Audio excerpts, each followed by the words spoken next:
I'm thrilled that you're joining me here. My name is Marilyn Evans. I'm the founder of Parents Aware and host of the Media Savvy Moms podcast, the podcast that is leading the conversation about parenting and pornography today.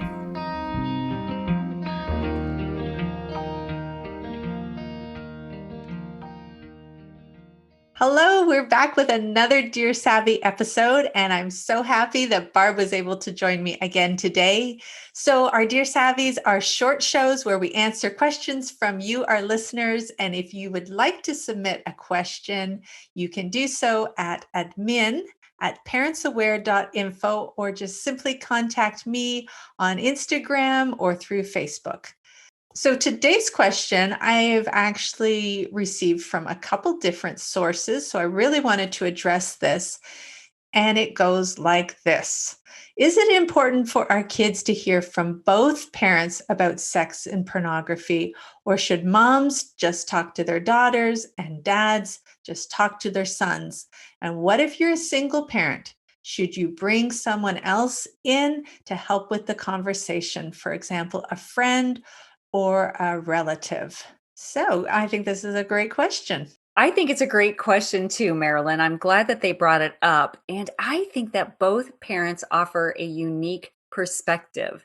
It's helpful for the gender of the same sex to talk about the struggles that they've had with pornography, but the other parent can also help the child see things from a different angle. So parents balance each other's strengths and weaknesses.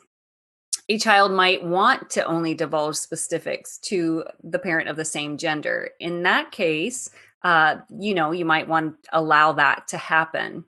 In the case of single parenting, it may be helpful for the child to find a mentor or a young adult friend who's had a relationship with porn but is now free from it. What do you think, Marilyn? I think that's fantastic advice. And certainly we should be willing to bring trusted friends into our circle if that will be in the best interest of our kids.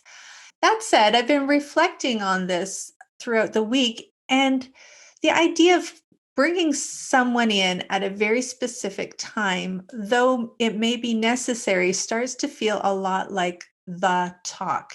We really want to Yeah. get away from the talk as a one-time thing. And single parent, mother of sons, father of daughters, if we could be more attuned to just things happening in the day to day, opportunities to bring up the conversation, to flow into it. I know we talked about this even in our last Dear Savvy, that is really going to be beneficial for our kids and reduce the shame of the conversation.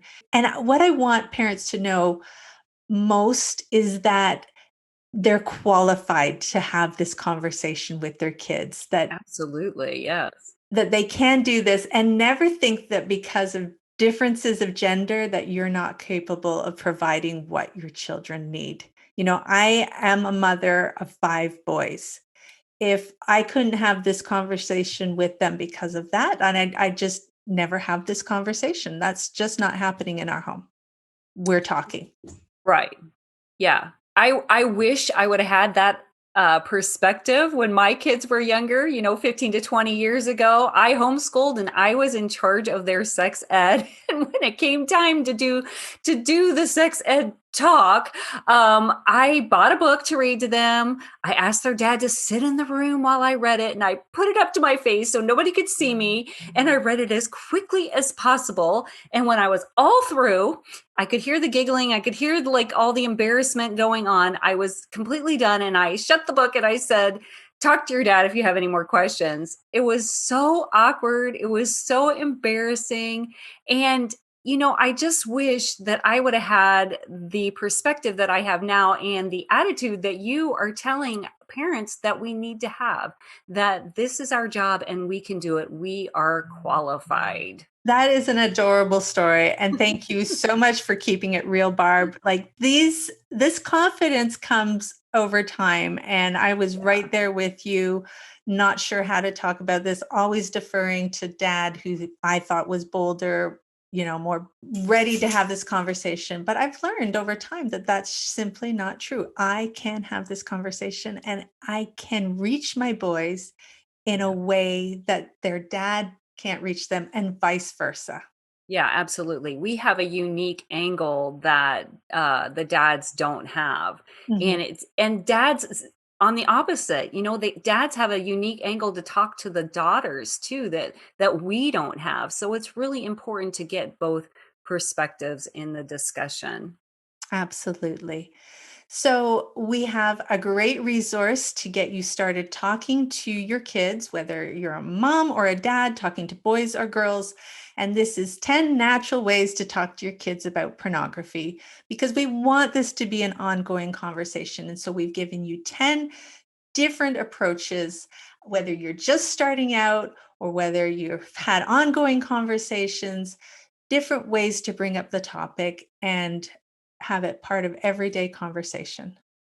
That's a great guide. Thanks, Marilyn. And we have a quote for you today. Today, our quote comes from Shannon L. Alder. She's an author, and she says, "To be a mother of a son is one of the most important things you can do to change the world. Raise them to respect women, raise them to stand up for others, raise them to be kind." Love that. Did you have another resource for us? Oh, yeah. We At hopefulmom.net, I have a blog called How Do We Talk About Pornography? So I would love for you to head over there and read that. The link will be in the show notes. Happy to do that. Barb is a wonderful author and has great advice. So please do check out that blog post. So we're challenging you to talk with a friend this week, talk about how they talk with their kids. Just bring it up, maybe on a walk or a phone call, or in COVID, a Zoom call. So, do they defer to their kid's mom or their kid's dad? And why? Are they nervous to have the conversation, and why? And think about how you can strengthen and encourage each other to start this conversation today and be just that little bit bolder. Thank you again for joining the conversation. If you'd like more information about what was discussed in this episode, visit our detailed show notes at parentsaware.info. And if you simply want to follow us on social media, we are at Media Savvy Moms on Instagram and parentsaware /Media Savvy Moms podcast on Facebook. Until next time, keep talking.